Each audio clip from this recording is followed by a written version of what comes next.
even one extra. We have seen last season when you play so many games, and so we are really pleased to have Harry in our squad. Neil. Eric, if you don't get players out, it's going to be difficult to have the funds to get that striker in that you need, isn't it? I mean, that must be key for you, and it's, you know, the clock's ticking down. Yeah, you have to talk. You make the question to the wrong person. Finance is not for me. I know, I'm aware about finance and about FFP rules, etc. But well, we do, what I said, across United, we do everything to get the target in. Andy. Hello, Eric. Hello. Just on Bruno becoming manager, why did you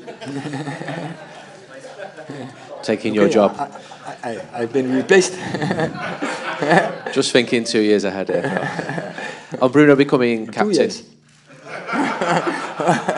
All right, I'll give you 3. What was your thought process? Was there anybody else in contention? What was your logic in Bruno? Oh, I think across our squad we have more leaders. So for me, it's always you need a team, a squad. You need leaders. You need team players. You need specialists. You need multifunctional players, and you need individualists. So, and all those areas you have to cover in your squad. And yeah, I'm happy we have more than one leader. And so Bruno will wear the band, but he will get support from others. Chris, just at the front here with the microphone, please.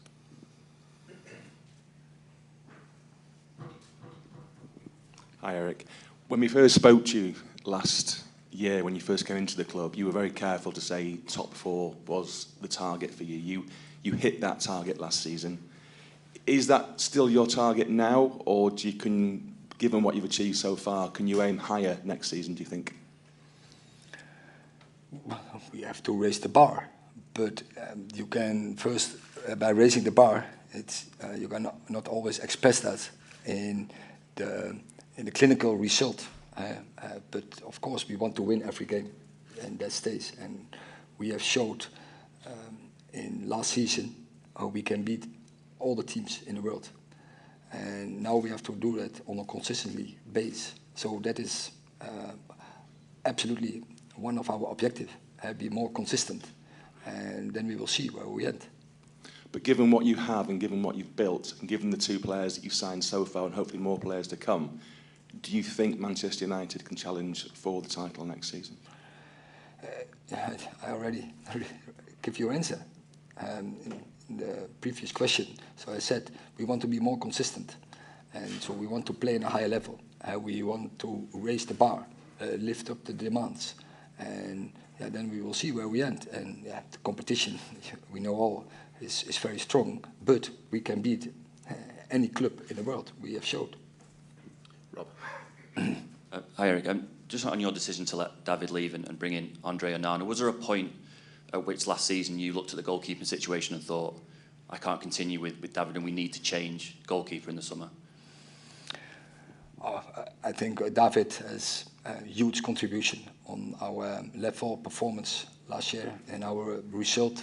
I want to mention all the clean sheets he made, but also there's also always a team performance because we defend with 11, not with only the goalkeeper, but it was absolutely obvious that David plays a big role, had a huge contribution in that.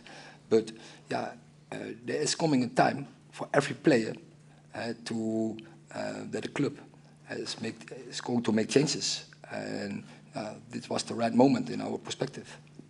Was there any regret at all that after 12 years that David didn't get his kind of big farewell possibly at Old Trafford with, you know, a lap of honour and stuff, and it was kind of done a bit quieter sort of after the season had finished?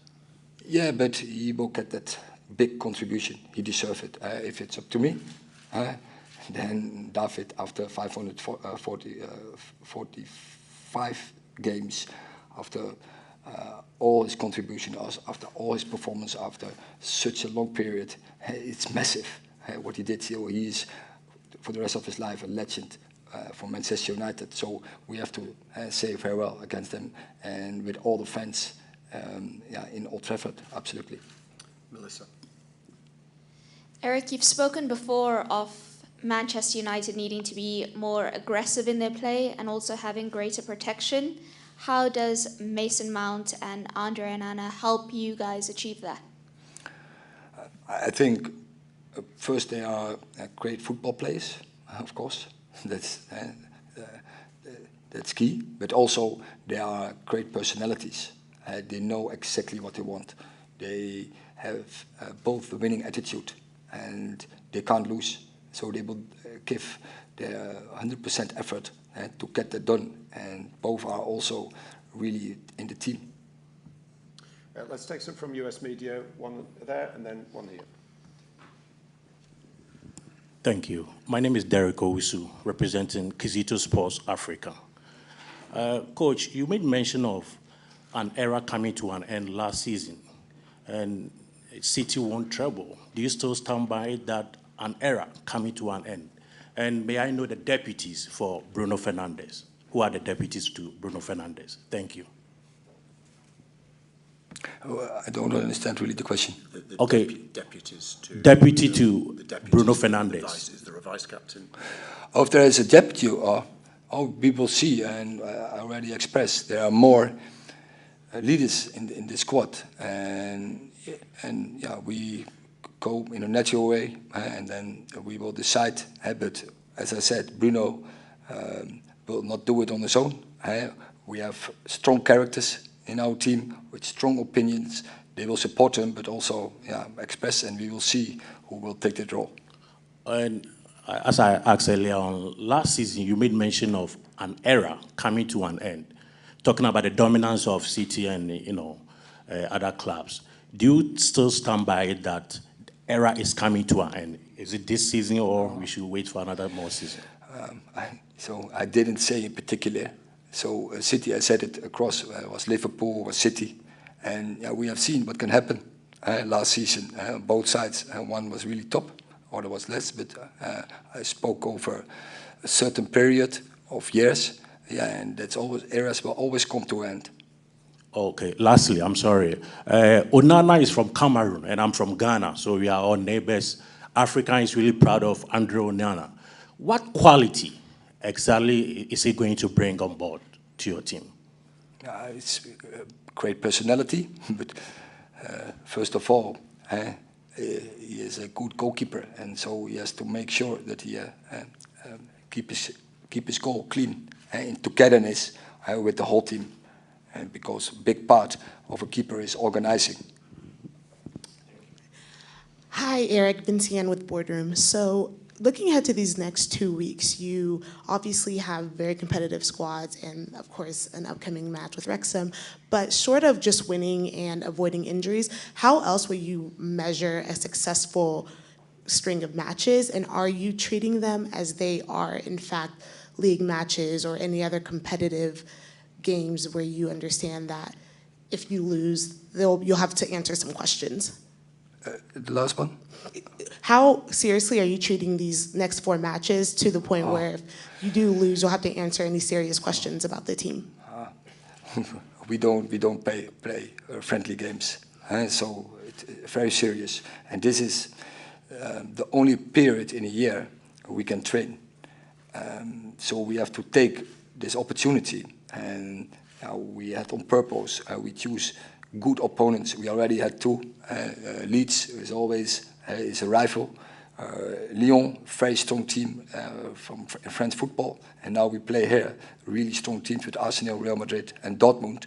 So also teams across Europe, but also Premier League team. So it's very good to compete with them, because then we can test ourselves, and we know after such games where we are. But also because you get tested, you can work very good on your way of play, and that is the main objective from the pre-season, to get the way of play in, because we want to raise the bar.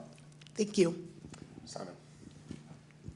Hi, Eric. Earlier on, you said that when you spoke to Maguire, you said this could work out better for him. In what way could it work out better for him?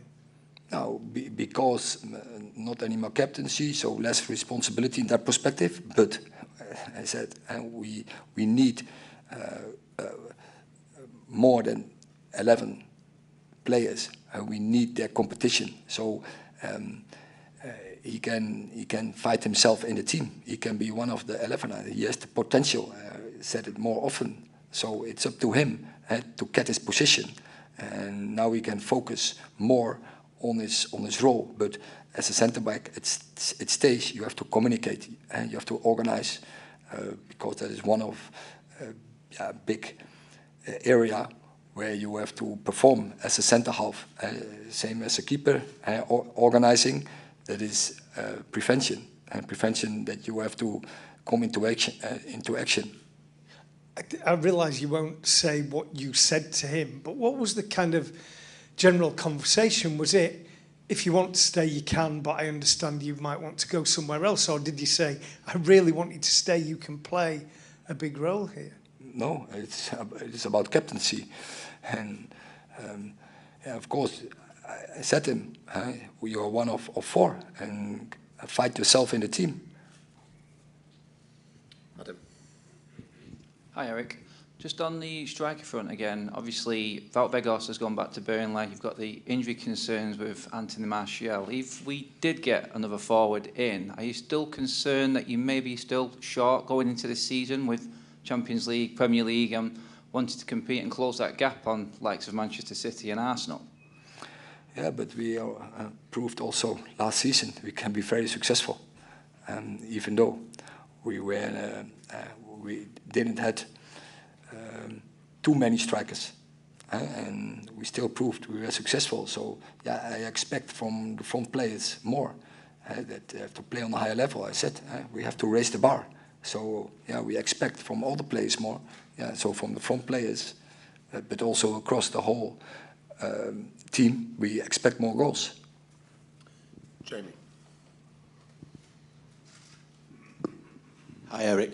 Andre Onana, he was sent home from the World Cup, and when you were his coach at Ajax, his time there ended, let's say, sourly. The way he plays is very sort of brave, but does he represent a gamble as a signing due to his sort of, let's say, individual personality?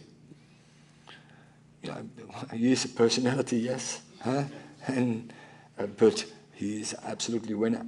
And I have always worked very good with him, and we achieved together so much trophies. I play a great football, so and I'm convinced he will do that. But this is a challenge for him because this is a better club, better competition. The demands are higher, the expectations are higher. Much more fans, fanboys all across the world. So yeah, that's a challenge, and therefore I wanted him because his character, he wants to have the challenge. Then he's on his best. Because just following on from what you say, Manchester United can be a little bit of a graveyard for goalkeepers. There's been some goalkeepers, big ones, who've come to the club and they haven't been able to handle everything you just described, but you're confident that actually he will add something to your team in this regard. As I said, he likes the challenge and he will raise to the occasion. Eric, we hear regularly that United will always be in for the best players, and you've been very clear that you need a top striker. Why are the club not doing everything possible to try and get Harry Kane in, given he's in the final year of his contract at Tottenham, and if he's going to leave, there's a chance this summer? I don't go into a talk about specific over players who are under contract in another club. One over there. How you doing, Eric? Welcome to the U.S. You brought in Mason Mount. Just talk about how he kind of complements other midfielders like Bruno and Casemiro. He's very dynamic and a lot of game understanding. So in and out of possession, I'm convinced he will really add quality to our midfield department. He will give us more chance to winning games and then in the end winning trophies, because he knows how to win trophies. and he will bring that in our squad. Adam. Hi Eric, hope you're doing well. Just a quick question on Kobbie Mainoo. Obviously we saw the video of you after the final speaking with him privately on the pitch. He's been involved again in pre-season. What are your plans for him? Do you think he can have an impact on the first team? And what's he like in training? We have to see in pre-season. So he gets his chance because he deserved it, because he showed it in the under-21s and in our trainings. He showed a high level, and now he have to show it in games. So pre-season is perfect to test it. It's an option to get into the squad, in a game squad, in even to get into play time. We will see, but I'm confident he can do. But yeah, we have to wait, and we have to test it if it's going to happen. Flex. Hi, Eric. On Andre Onana, his playing style is obviously a big contrast to how David would play. How long do you think it will take the players that are here to adapt to how Andre plays and vice versa? And with the different demands in this league versus the Eredivisie versus Serie A, are there any changes that Andre needs to make to his game to adapt, or are you expecting him to play exactly how he always does? Yes, I expect him to do exactly that. I think Andre is a goalkeeper. He can play behind a high block, but also behind a very low block. But of course, and therefore it's so good he's already now in. The cooperation is so essential. And so you need the players in the pre-season, then we can work on that. But I'm convinced that he will adapt. And the players, they will quickly also will be aware and will take advantage from his qualities. You already haven't seen with a different player, but like Mate, he did very well in our games. You see our players very quick adapt to that situation and take benefit from it. Last question, Ty. Hi, sorry, I just wanted to ask Eric, the plan for Rashford. You know, we saw him play centrally. We've seen him play on the left-hand side. Do you have a desired position for him going into next season? Will you be seeing him up front with Garnacho playing on the left? Yeah, that are both positions, and it depends from so many circumstances where we will play him. But he can play both positions very good, and in both positions, he can be really efficient. Hi, Eric. Have you been involved with discussions this summer over Mason Greenwood's future? How do you see that panning out, and have you been keeping in touch with Mason over the last few months while he's been away from the club? Yeah, it's a club decision, and of course I've shared my ideas, opinions, but it's a club decision, and we all have to accept that. Would you like to keep him? He's obviously Would you like to keep him? He's obviously a very talented young footballer. So I can't say so much about it, but what I say, I shared my opinion about it. So let's see what's going to happen, what the decision will be. And just one quick one more if I may. Do you plan on speaking to the owners while you're over in America? And are you looking for clarity on what the takeover situation might be? It's obviously been 8 months now with the club on the market, and it doesn't really seem to be moving. Do you plan on trying to see the Glazer family while you're over here and get an update on what's going on? But there's also a club decision, and I'm more often in contact with them. And so, yeah, this is a good opportunity also to share our ideas. We can talk informal, but yeah, it's obvious. I can give advice, recommendations, but the decision is on the club. Okay, thank you very much.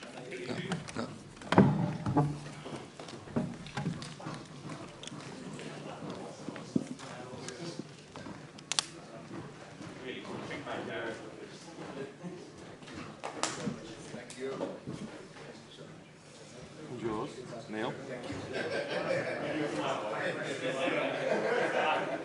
Phone? That one? Yeah.